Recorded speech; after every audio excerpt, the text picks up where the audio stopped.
Here's a question for the Imam right here. You know, I'll take the rap for it. The media tends to be more often than not indifferent to religion, and you often, you know, there are very few newsrooms these days, and given the way that so many newsrooms are strapped budget-wise, that feature a religion reporter, somebody who even knows what he or she is talking about when they go to cover things. Is it up to religious leaders to keep a watch on CNN, keep a watch on the newspaper headlines, and make sure and counter misrepresentations, slams that, you know, might be intentional, might not be intentional? Well, definitely. I mean, in the life of our beloved Prophet Muhammad, you know, the very beginning, he went to the hill of Safa, and there he announced, you know, his message. One of our teachers said that hill, you know, that's the CNN of his age, right? That's the acquisition of the best possible medium for society. So from that point on, Muslims should constantly be, you know, inspired to find the best ways. Udkhulu abwab mutafarriqa in the Quran. You go through different doors. So most definitely, but I don't think you can put it on us poor imams, please. You know, the New York Times says we're only paid $30,000 a year compared to rabbis who are making $150,000. I might convert if it keeps going like that. Second, it's a joke. Sorry. Talk later. Secondly is that they are oftentimes, the responsibilities are almost Superman-esque.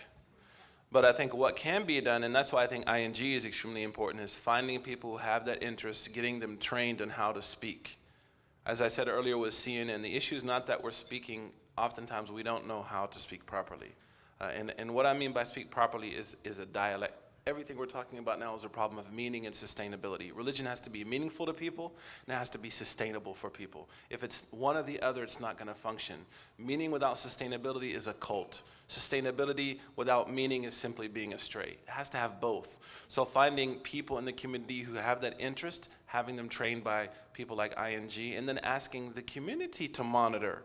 You don't have to be an imam or a scholar to write an op-ed. You don't have to be Sheikh al-Azhar, you know, to get on TV and speak about religion, but you should be trained by people who live in these areas, who understand the language of these areas, the problems of these areas, have invested answers to those problems, and then there should be really a mass effort locally on how to monitor the press and deal with it, inshallah. If I could just add one point. I think there's also a responsibility on the press to reach out and to educate themselves. And I'm just going to give you a few statistics that show that, you know, this has to be a two-way street. So there's a company that does media content analysis. They're called Media Tenor. And they've been monitoring global media for over a decade on religion and on religious depictions. And what they found was that over the past decade, the religion that's been reported on the most is actually Islam, not Christianity, despite the fact that most Americans are Christians. And in contrast to other religions, who are the protagonists, the people representing them are religious leaders, which makes sense, the people that are portrayed representing Islam are militants most of the time. So you have militants representing one religion, religious leaders representing all the other faiths. In fact, this statistic really floored me. This company found that 8 out of 10 portrayals of Muslims in US media are negative. And just to give you a point of reference, 80% compared to 70% of portrayals of North Korea are negative. So you have Muslims having a worse brand and a worse image problem than North Korea. That's a huge issue. And so we're not, just like we can't put it all on imams, and I am the biggest proponent of the community being empowered and feeling like they need to reach out. But there has to be some responsibility on the professionalism and balance that is incumbent on the media. When you have these statistics, and these are empirical studies, I think as a community, the media has to take a step back and say, what do we do about this? These numbers can't be things that any media executive would want to see. And if I could, just add two thoughts too also to this. One thing that we tried to do in Boston was to create, as an imam, to create humanized relationships with major media figures, especially the people who cover religion. So it wasn't just, oh, hi, imam, let's have some prawns and talk about interfaith. It was like, let's really know each other. Oh, I'm having a child. Can I come to your house for dinner? And then something that happened when the bombing happened in Boston, one of the rumors that came out is that the bombers attended the mosque that I serve in. And immediately, MSNBC, a woman called me who I knew, who I built a very close relationship with over time, and she said, is it true or not? I said, it's not true. She said, it won't be reported by. Thanks. So I think having that relationship is important. Secondly, back to what Dalia said, I think when you have a large mass of community members monitoring the media, they can call the media to account. Your community does an incredible job of that, right? It's not done only by rabbis. So when you have critical mass monitoring just in the Bay itself, right? If you had a large number of people who are monitoring what is said about our community in the paper, on TV, in the radio, you would see a change, right? So again, I think there's a reciprocation of responsibilities there that need to be kind of identified.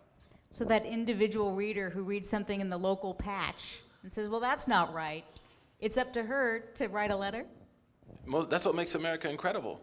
You can write an op-ed in America and hold people's feet to the fire. It might not get published, but you wrote it. And innamal a'malu binniyat. We believe you're rewarded by your intention. So just the fact that you did that, you're gaining blessings in our faith by God. So of course. So I want to throw out the discussion, open the discussion to you in the audience. We have one microphone set up right over there where you see me pointing to this side of the television camera and the light. But while you're getting in line to do that, one last question. So how can religious people collaborate with each other to more effectively support each other to tackle common goals, like advocating for social justice, like advocating for more respect and just an accurate portrayal from people who are either in the media, through news, or even in Hollywood? Before I start, I want to take a moment to talk a little bit about how I define the word pluralism. We've kind of been throwing it around, and I think it's really important to have kind of a sense of this, and I'm going to steal a definition one of my professors gave me at Santa Clara. So first he described diversity, and diversity is just the mere fact that they're different people. So today at this gathering, we have people from different ethnic backgrounds, different religious backgrounds, different ages, so that's diversity. The next step is tolerance, which is the fact that we're all sitting here, we're not at each other's throats, we're cordially interacting, and that's good too. But it's really when you get to pluralism, which is really being able to embrace the diversity, embrace the difference, and be in community with one another. You get to know each other at a personal level. And so, I mean, in my experience, that has been the core of how I kind of present myself and my passion for interfaith. In really taking the time to cultivate those personal relationships. I mean, I have friends who are very evangelical Christians who are very proud of their faith and very deeply involved with their faith, just as I am with mine. And while we might joke that we're trying to convert each other, it's really more that we've taken the time to get to know each other so that when we do have questions, we're able to really ask them and ask the really hard questions.